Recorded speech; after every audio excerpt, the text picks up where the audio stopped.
Welcome to Moms Don't Have Time to Read Books, hosted by me, Zibby Owens. It's an award-winning podcast with over 1,900 episodes, all featuring authors of books you love and those you have yet to discover. Listen daily 5 times a week. Then go to zibbymedia.com and learn more about what the LA Times called the Zibbyverse. Zibby Media includes Zibby's Bookshop, an independent bookstore in Santa Monica, Zibby Books Publishing, Zibby Retreats, Zibby's Book Club, and more. Go check it out at zibbymedia.com and follow me on Instagram at Zibby Owens. It'll take you where you need to go. Thanks for listening. Jennifer Love Hewitt is the author of Inheriting Magic, My Journey Through Grief, Joy, Celebration, and Making Everyday Magical. This title is now available for pre-order. So pre-order your copy now. It comes out in December, but we want you all to get it early while you're thinking of it and while you're enjoying this episode. Jennifer will be at Zibby's Bookshop, FYI, doing an event. So check out that event calendar. And if you're in the neighborhood, you can come meet her in person. We had the most fun conversation. We laughed so much, as you'll see, even though it started with grief. But of course, grief often leads to laughter because how else do we get through? And of course, her approach to celebration. Anyway, here's her bio. Jennifer Love Hewitt is a storied actress, singer, director, and author. She can currently be seen co-starring on the Fox show 911, created by Ryan Murphy and Brad Falchuk. Most recently, she can be seen starring, directing, and executive producing Holiday Junkie for Lifetime, inspired by Hewitt's personal relationship with the holiday and the loss of her mother. She starred in, executive produced, and directed several episodes of the hit network series Ghost Whisperer, which ran for 5 seasons. Her additional television credits include the hit drama Party of 5, I think I watched every single episode, and its spin-off Time of Your Life, a starring role in the hit drama Criminal Minds, which she joined for the series' 10th season, the Hallmark Hall of Fame telefilm The Lost Valentine opposite Betty White, and a recurring role on the comedy series Hot in Cleveland. Hewitt starred in and executive produced the hit cable film The Client List, for which she received a Golden Globe nomination for Best Performance by an Actress in a miniseries or motion picture made for television. The success of the film led to a weekly series of the same name, in which Hewitt starred and served both as executive producer and episodic director for 2 seasons. On the big screen, Hewitt is known for her role as Julie James in the I Know What You Did Last Summer franchise. She also starred opposite Sigourney Weaver in the romantic comedy Heartbreakers and alongside Jackie Chan in the action comedy The Tuxedo. Her additional feature credits include If Only, Can't Hardly Wait, The Hunchback of Notre Dame 2, Sister Act 2, Garfield, and its sequel, Garfield: A Tale of Two Kitties. In addition to her acting, producing, and directing credits, Hewitt is a singer and songwriter. Her most recent studio album, Bare Naked, became her first album to chart in the United States on the Billboard 200 chart. Hewitt's debut novel, The Day I Shot Cupid, was released in 2010, with the book becoming a New York Times bestseller the week of its release. Enjoy. Welcome, Jennifer. Thank you so much for coming on Moms Don't Have Time to Read Books. I'm so excited to talk to you. I'm excited to talk to you. Thanks for having me. So tell listeners all about your book. So it's called Inheriting Magic. It is a love story to my mom and sort of my journey through grief and then finding out. I think my first thought when my mom passed was that all the magic I had known in my life was gone because she was the most magical human. And then I slowly realized in becoming a mom that I had inherited what she was doing the whole time was giving me that magic to sort of have when she was gone. And so that's why that's the book title. And then it's just sort of about my magical family. And, people hopefully will feel like they know me a little bit better when they're done reading it. And it's, just something for my kids to have one day when I'm not here. So, well, yeah. I definitely feel like I know you a lot better. I mean, I didn't even know you before, so this is great. But even finding out, like you taking us through all of your finding out about each kid and the pregnancy tests and the surprise and all of that, I was like, I can relate to that. I can relate to that. Yeah. Fun. Your book, though, starts out on a very sad note when you are separated, you're on your way to Monaco, and your mother has been battling cancer, but she's in a good place and then suddenly takes a turn. And you have that feeling, which is, of course, the worst feeling in the world, where something is happening to somebody you love and you cannot get there. That's like what I have about every night. And it happened to you. And so, of course, there's such complicated feelings about all of it. Tell me more about that time, if you don't mind, and just that feeling. Oh, my gosh. Yeah, so my mom and I, we lived across the street from each other. We would have breakfast together most mornings, dinner at night when I was around and could do that. And she was a part of my everyday life. And when she was diagnosed with cancer, I was very much like, the initial time was shocking. And I think, obviously she took the diagnosis the hardest because it was happening to her. And I think I sort of went into, okay, what do we do? How do we fix it? How do we, kind of get through this together as a family? And so I didn't really sit in it very long. I was sort of her cheerleader and her champion the whole time. And we really did think that we were on the other side of it. And that day before I left, we were kind of planning this big, like, cancer. My mom loved to party, and we were like, planning this party, and it was going to be beautiful. And so I left for the trip with like this very weird feeling in my stomach. And I always trust my gut. And I didn't that day. I really didn't want to go on the trip. But she couldn't go, and she loved to travel. And so she was very much like, please do this for me. And when you get back, we'll go back to planning the party. And it was supposed to be very quick, like 3 days, 4 days. So I let go of that feeling. I got on the plane. And then by the time I landed, there were all these like messages. And I was still very unclear as to like what had happened in that period of time. And then I went to a hotel, and they were like, there's no flights out tonight. And I'm like, how do I even possibly sit here? No, and I never got to talk to her again. Like, that was the thing. Like, she was not conscious. She was not in a place where she could talk to me. So I was like, wait, I'm not talking to my person and I'm getting any information. My brother was already traveling, so I couldn't really talk to him. I was talking to my sister-in-law, who was wonderful at the time, but it was very surreal. And for like, even though I'm an actress, it felt like the most movie moment I had ever been in, right? I was like, this is like a movie. Like, this is not real life. And so then I got the flight home, and I remember waking up on the plane, and I said to my friend, I think my mom died. Ugh. And she was like, don't say that. Like, that's not, it's happening. And I was like, no, no, no, no, no. I was like, I feel it, like something's cut. Like, I just feel it. And again, I kind of pushed that away. And then the one thing that I didn't really put in the book, because this was just sort of, it was hard to write. I didn't really know how to write it, but my brother had said, I'll be at the hospital when you get there.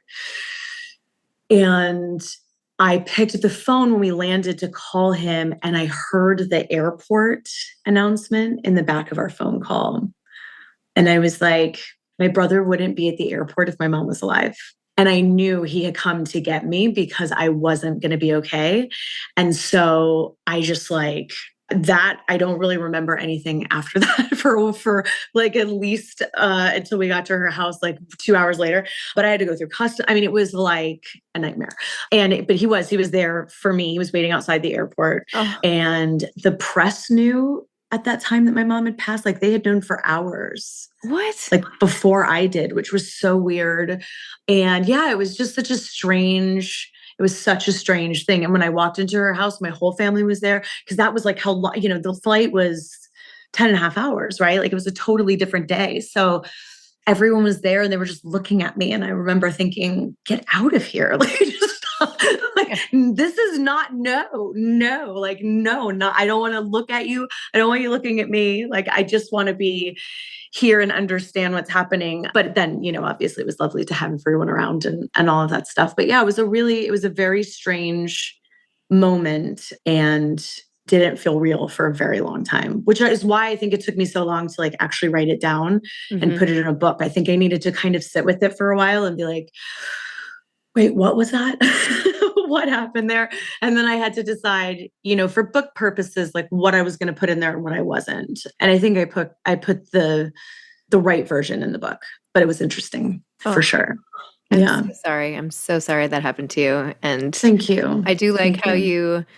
in the book, you say, no, this is the way it was meant to be. Like, you left Yeah. her on a celebrating on an up. And that's a nice way to sort of rethink about it, right? Yeah, it took me a while to get there. It definitely took me a while to get there, but it did hit me one day. I was like, oh my God, like, that is how would I have said goodbye? I wouldn't have. And I don't think she would have either. And so I think that, for our connection and our love story, it was the way that it was supposed to end, even though it didn't feel fair at the time. Ugh. And then Yeah. you said that you moved houses because just even being across the street was too hard. Yeah. Oh, Yeah. Yeah, it was why. And I think everyone around me thought that I had like lost my mind in grief, which well in grief. Like people oh. start to kind of go, what's happening? Like, are you okay? And what's going on? But I knew for me that I had like a choice to make. I was like, I can either sit here, lose myself, lose myself in grief, look across the street at her house every day and like ask myself a lot of questions, or I can do what I think my mom wants me to do, which is my mom's famous words would have been, put your big girl pants on and let's go, you know? And so I did. Yeah, I just kind of went to a different part of LA that had nothing to do with her really, and just started a new life. So I promise we'll get to all the joy and Yeah. celebration and all of that. But tell me more about your mom. I read about her in the book. I saw her Oh, pictures. She seems amazing. Your relationship seems so special, like that you just sit and like held hands with her in the morning. Like, I oh my know. gosh. Oh my gosh. I I'm like, know. I couldn't even get my daughter to hold my hand today. She's like, didn't even say goodbye to me at Me school. I was either, like, by what the the way. heck? Same. I feel you. Um, my daughter just started middle school, and we're in this Me like too. big change. It's a big Yeah. change, right? Huge, It's huge. freaking me out. I'm like, Yes. I find myself like on the verge of tears like a couple times a day. I'm like, we're changing, we're changing. I But know. it's beautiful and it is what it's supposed to be. But my goodness, it's strange. Yeah. So my mom was, well, the cool thing, and I touched on a little bit in the book. Again, I didn't want to give away too much of her life because that's hers to tell and not mine. But I do think that my mom and I are very similar in that I think she found like a magical, intentional life through a divorce and some trauma and pain that she kind of had in her life, that in sort of making magic for her children healed her in that way. And so it's really fun for me that my grief journey was also done in that way, because it sort of connected us in a way that maybe we hadn't been before, even though she wasn't here to see it, or she's somewhere watching. But my mom was extraordinary. She literally was like, I mean, she would, if you walked into a room with like 14 famous people and my mother was the one that they were looking at, right? Like she was this light. She never knew a stranger in the world. She would dance with anyone. She was really funny. She looked a little bit like Elizabeth Taylor. As she got older, she was like very glamorous and beautiful, always had a bright lip. And, her kids were everything. And she was really extraordinary. Like, if she was in pain, or if she wasn't, in like the ideal time in her life, she would push through it with joy or making joy for other people. And she was very strong. And yeah, she was great. And she was my best friend. And I really think that my life in Hollywood, my story in Hollywood is so different than some of the ones that you hear because of her. She really never left my side. She was with me always. And, from the time that I was like interested in having a dream even come true, she like championed me and was there and gave up everything to make it happen. And yeah, it was like my greatest honor to have known her truly. Oh, Yeah. gosh. Well, thank you for sharing her with the rest of us because Yeah, I'm she's so so glad. special. No, it's She would nice. secretly love it, by the way. She Oh, loved attention. I know she's somewhere going, that's me. That's me yeah. she's talking about. I know Keep going. Talk about it it. Yeah, more. exactly. No, it's interesting you mentioned about when you were younger and like compare and contrast essentially with other people, because there are so many memoirs coming out Yeah. now and about what it's like to be in the public eye growing up and sort of the down and dirty and the everything related to that. This book is definitely not like that. This is a pure-hearted, like, and not to say, I mean, those books are great too. This is just a very different book. This is about finding the hope past grief, like Yeah. getting through it, and then essentially getting more out of every single day, right? You are treating Yeah. every day like a party. Like every moment is a celebration, and you show us through every month, through, every order. And I was like, I was reading, I was like, I hope that she has a list of resources at the end that I can click on because I obviously need to buy this from Target and this from Michael's and like stock up. But I think that is the whole message of it. It's like celebrate the ordinary, make any day like breakfast for dinner, like just do it up and live it up because we don't have forever, right? Yeah. Yeah. And I do think that somebody asked me the other day that it was really so magic. It's been so funny to talk about it because they're like, so is it a cauldron and a wand? Is it a book? And I'm like, no, it's not that kind of magic. It's an intention. It's a thing that you set in the morning where you're like, today's not going to be ordinary. It's going to be extraordinary. And that's just the way it's going to be. And it doesn't mean that I don't get mad or lose my temper or have a Jerry Maguire moment where I throw things around my house and hate the day or whatever it is. Thank you for mentioning that you cry in the shower too, by the way. Oh, I was like, all the time. Okay, thank you. All she the cries time. in the shower. I Yes. know. Yes. I also drink wine and cry simultaneously in the shower because you got to get both done sometimes at the same time. Drinking wine in the shower that's hard. It's lovely. But doesn't it get diluted? You get the water. No, you just have you just sit and it's quiet and no one can bother you. Although they still try. And you just have your wine and you cry and then you come out and you're like, I'm fresh. This is beautiful. Yeah. I highly recommend it. I should have put that in the book. Yeah. Hindsight, another one. Part 2, how to drown your sorrows in magic. Yes. But no, I do think that every day can be special in that way. And I also think that part of it for me is maybe because I was a grown-up really young in a business and sort of doing that stuff, maybe I have that childlike thing about me where I'm like, come on, let's play and have fun and, kind of do that stuff. And so I do think some of it comes from that, but it's been really fun for our family and fun for our friends. And, I do believe that it's achievable. And when your kids look back on it, that's what they'll remember. They'll remember the silly and the fun, and they'll forget about the frustration or the bad moments. And that's, I feel like, the mom legacy that I want to leave behind for sure. I love that. I'm very much like a Party City mom. Like, yes. If there is an occasion for Party City, like paper plates in every color, like let's just down. Yes. But you have taken this to a whole new level. So now I have all of your pictures. And I literally feel like, it's like a friend being like, oh, no, you can make it better. Like, here, why don't you try it this way? And that is your advice to everybody else. That's my hope. I hope that people will keep the book with them. And that's why we kind of wanted to make it a smaller size. We were hoping that somebody would be like, yeah, let's just keep this in the kitchen or keep this on a bookshelf in the living room. And when we feel stuck or we want to feel inspired, we can flip to something and then, make it our own, which is nice. The braces, cookies, and everything. I mean, that was so cute. I took the rest of those to our dentist and she was so excited. She was so psyched. There was one other one you did that I absolutely loved. It looked like beach balls. It was that pattern, but maybe they weren't beach balls. But they're like cake pops. That yeah. For the summer party. Yes, for the summer. Yeah, they were little beach balls. They were right. Okay. Yeah. But that was also great. I'm like, I haven't thought of that. Like, that's great. It was fun. Those are easy. Kids love them. Yeah. So what do you think when you have one of these days, and you change the tide of the mood and whatever with your kids? Yeah. Does it always work? And is there a way to do you, because I feel like sometimes they just be like, okay, yeah, no, not today. Do is there a way to bring it in? Or does it start from the morning when you make a magical day? Do you wake up that way?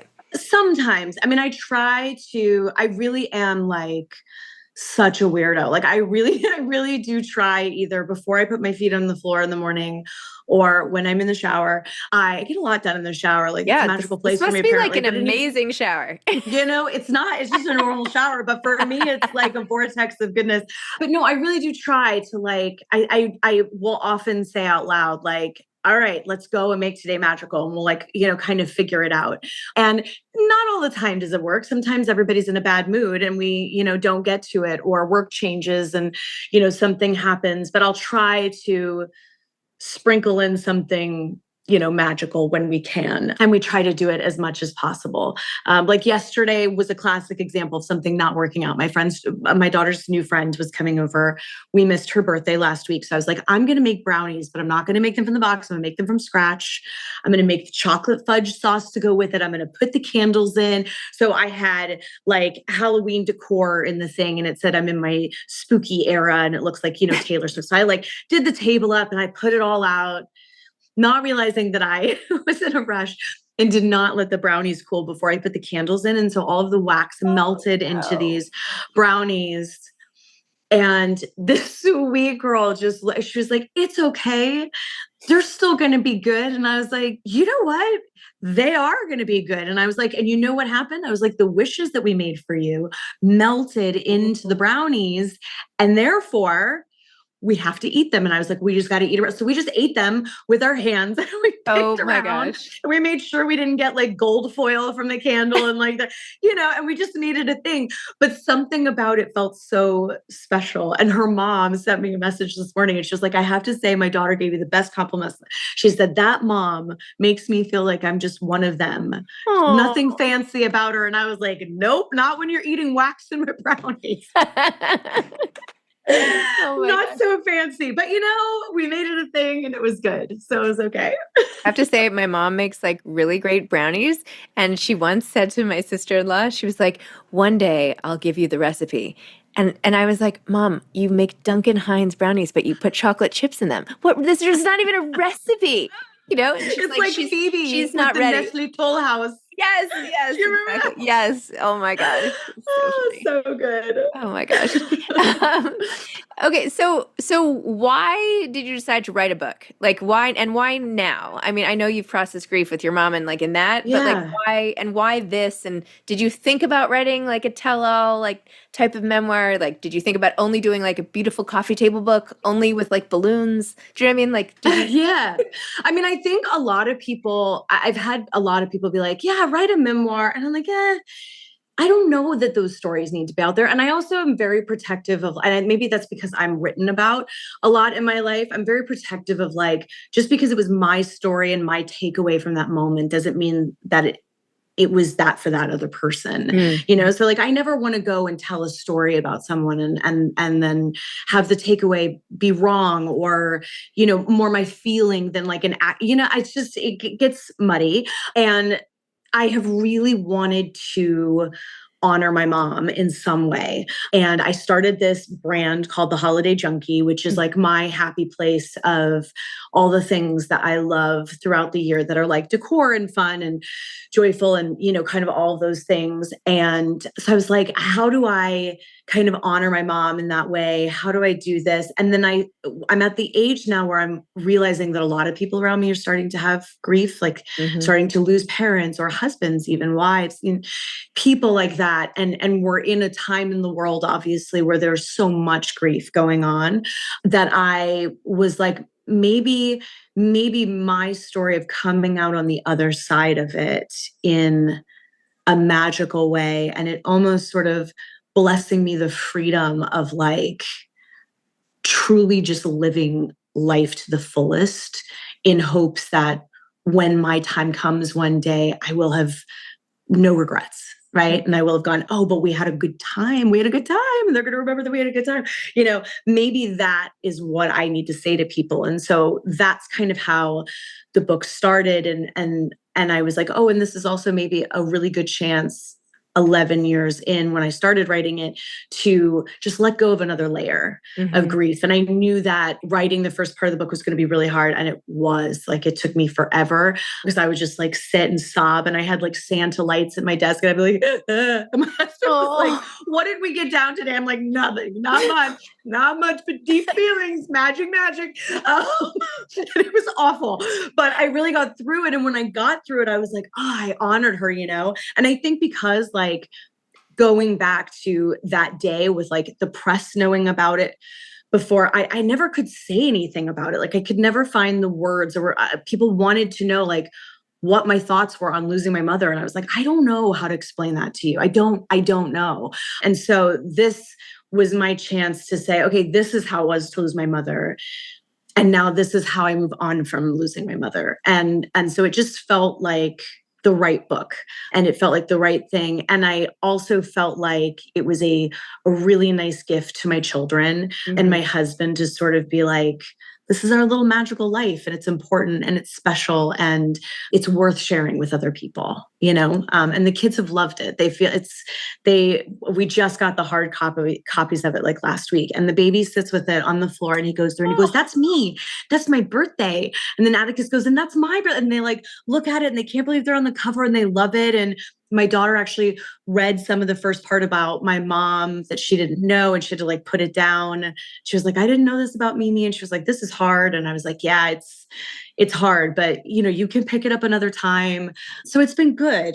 I think for us, it's been like another healing thing for us as well. That's amazing. It's like a yearbook for your family. Yeah. It's nice. The pictures. I call my mom Mimi too. Your husband, by the way, came across so well. Like your new wedding ceremony in the backyard. I was like, oh, that would never occur to me. Like you're like breaking in the new house. Like, let's get married, renewing our vows with the kids. Like, that's so sweet.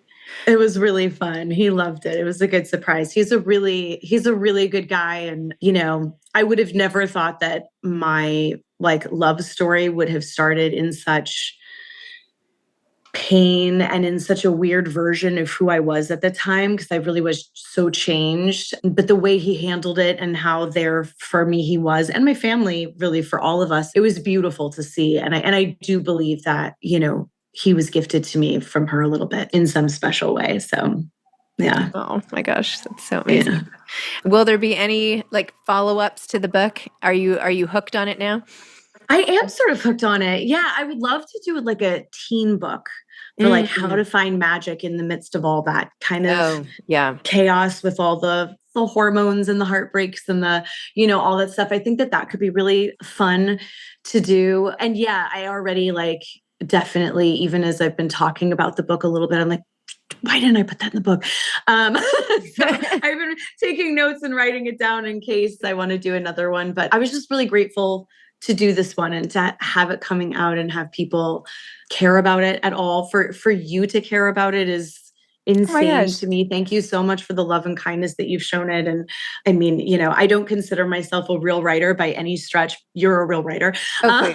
So it's really nice to be recognized in that way. And, it's special. It's a really cool time for me and my little fam. And I do feel like my mom is watching and really happy. So nice. Yeah. By the way, a real writer, in air quotes, is anyone. It's anyone who can put out a vulnerable version of themselves. And that's what you did. That's what it takes. It doesn't matter what the word is or the sentence structure. That's not what makes a really powerful book. It's what you say and how you say it. So thank you. I appreciate that. Thank you. I mean, not to say the sentences weren't good, but you know what I mean. Yes. Yeah. I had help with those because, by the way, there were some that maybe some people should not see. I did send them to my friend Nicole and be like, this feels wonky. And she's like, it's wonky. It's wonky. Yeah. Maybe rewrite that one. I'd be like, okay. Well, it's an accomplishment and it's a tribute, and it inspires people to live a happier life. And how great is that? A little bit of joy goes a long way. So anyway, congratulations. Thank you so much. So excited you'll be doing an event at Zibby's Bookshop, and I hope I'm there, but if not, I know. I hope you are too. But if not, I'll take lots of pictures and we'll be sending you lots of love, and I can't wait. Yeah. Okay. Thank you so much. Thank you. All right. This is so fun. Bye. Thank you. Bye. Bye.